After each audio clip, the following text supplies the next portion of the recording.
Olá, amigos e amigas, bem-vindos e bem-vindas ao meu canal Por um Novo Amanhã. Eu sou o Luiz Horato e agora vou voltar a falar sobre a guerra dos Estados Unidos e Israel contra o Irã.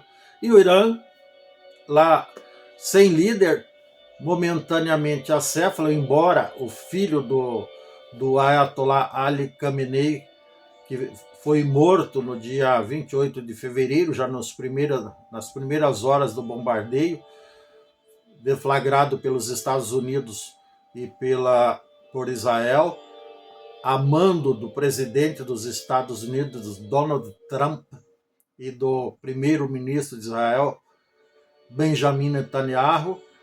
Ele morreu com alguns membros da família, juntamente com alguns colaboradores de primeiro e segundo escalão. Enfim, já foi tarde, era um tirano, era um déspota. Não vamos ser hipócritas e lamentar a perda daquilo que não vale nada, daquilo que é inservível. Mas o filho dele, lá de 50 e poucos anos, 57, se não me falha a memória, foi eleito pelo clérigo, pelos 88 representantes, mais por influência lá da Guarda Revolucionária, que na verdade é uma milícia, classificada como terrorista, inclusive em meados do ano passado pela União Europeia. Então essa milícia terrorista, que é a Guarda Revolucionária, que é o grande pilar do governo iraniano, na verdade, eles decidem, tanto é que eles decidiram fechar o Estreito de Hormuz. Essa gente, que é extremamente violenta, que em junho do ano passado, se não me falha a memória, espancaram até a morte uma menina de 21, 22 anos, porque ela não estava usando o véu, uma menina universitária, inclusive, não estava usando aquele véu que cobre a cabeça do jeito correto, do jeito que manda as leis estúpidas, supostamente inspiradas no Alcorão. Só que não, né? Eles usam a Bíblia, usam Alá, usam Deus como desculpa para as atrocidades que eles cometem. Evidentemente, isso não cola em lugar nenhum do mundo e nem no mundo islâmico, né? Os próprios muçulmanos não aceitam esse tipo de coisa. Mas eles se valem disso para cometer todo e qualquer tipo de atrocidade e para arrotar, para vomitar ódio contra Deus e o mundo, contra todas as pessoas que não fazem parte ou que não aprovam a tirania deles. E o que essa gente acabou fazendo nos últimos dias? Eles, com o fechamento, a ameaça de fechamento e de bombardeio de navios que passasse, de incendiar, palavras dele, né, deles, incendiassem os navios que passassem pelo Estreito de Hormuz, contribuíram para o aumento da cotação do barril de petróleo do tipo Brent, que oscilou, chegou a $117 ontem e agora está na casa dos 90, $91. Já deu uma baixada justamente porque o Donald Trump está vendo, tem muita resistência, 54% dos norte-americanos não aprovam o que ele está fazendo, e tem muita resistência de membros do próprio partido dele, do Partido Republicano. Então ele disse que é a guerra que, num primeiro momento, era para durar entre 4 a 5 semanas, depois o Irã passou a bombardear 7, 8, 10 vizinhos, inclusive refinarias de petróleo.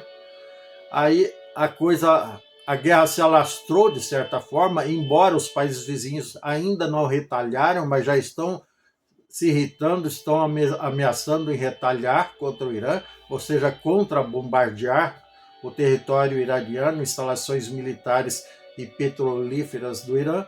Mas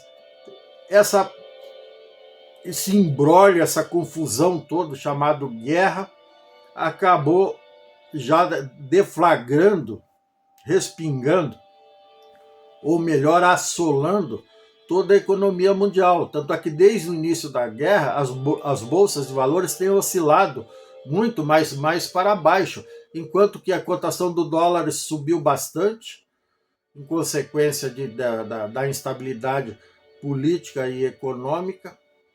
e de segurança nacional e internacional dos países envolvidos e do resto do mundo, por extensão, fez com que a cotação do barril subisse tanto, e isso, evidentemente, vamos citar o exemplo do próprio Estados Unidos. Na bomba, lá onde o cidadão americano abastece, já subiu 15%. O gás natural, em alguns países que dependem muito, lá no próprio Oriente Médio e, por extensão, em alguns países europeus e na Ásia, já subiu mais de 20%. Aqui no Brasil, o Brasil é autossuficiente em petróleo, mas ele importa muito diesel. Então o diesel já subiu substancialmente, os caminhoneiros já estão brigando. E lamentavelmente o Brasil depende, tem esse gargalo horrível que faz parte do custo do Brasil, tem poucas ferrovias e muito caminhão nas estradas. Então tudo isso é muito ruim, tudo isso é muito triste. E se essa maldita guerra não acaba logo, a tendência é piorar. Mas o Donald Trump, que não é nada confiável, ele já proferiu aí nos últimos 2 governos, inclusive nos períodos eleitorais, milhares e milhares de mentiras. Um dia ele fala uma coisa, outro dia ele fala outra. Ele tem o perfil ele deve ter algum tipo de doença, de personalidade, transtorno de personalidade incurável. Deve ser uma doença autoimune que esse indivíduo tem, que chama-se transtorno de personalidade, que ele é volúvel, ele mente bastante, ele é arrogante, é prepotente, é narcisista e assim por diante. Também os adjetivos para esse indivíduo aqui também são bastante vastos. Vamos parar por aqui antes que saia alguma coisa imprópria para o horário.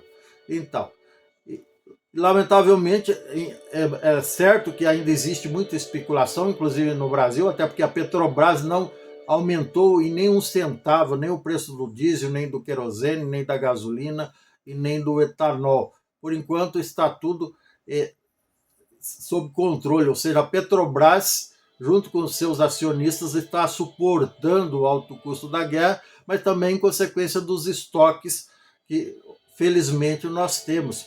Mas especuladores, distribuidoras especuladoras e postos de gasolinas especuladores, que se aproveitam do momento ruim, já estão aumentando por conta própria. Evidentemente, as autoridades estão de olho nisso, e se ficar provado que existe algum tipo de especulação, e de fato existe, porque a Petrobras não aumentou a matéria-prima, digamos assim, vai ter consequências, vai ter punição na proporção do crime, digamos assim, até porque isso é crime, especulação é crime, principalmente em tempos de guerra, de instabilidade econômica e social. Todos serão punidos na proporção dos crimes que eventualmente cometeram ou venham a cometer. Mas, lamentavelmente, independente de punição, de fiscalização ou qualquer outra coisa, nós, direto ou indiretamente, já estamos pagando a conta. Agora, diferentemente dos urubus de plantão aí, que já são os alarmistas de plantão, eu prefiro acreditar que essa guerra vai acabar antes. Como eu já estava dizendo antes, o Donald Trump, sob ameaça e sob pressão, já está dizendo que a guerra vai terminar bem mais cedo, vai terminar logo. E tomara que isso aconteça mesmo, para o bem geral da nação e de todo o mundo, de todos nós por extensão. Inclusive do povo iraniano, do povo norte-americano e do povo israelense, que estão atuando, ainda que indiretamente, são os principais prejudicados nessa história, tá bom? É isso, se você gostou, dê um like, dê um joinha, inscreva-se no meu canal, não custa nada, ative o sininho para receber novos vídeos em tempo real. Gratidão, um grande abraço, beijo, tchau.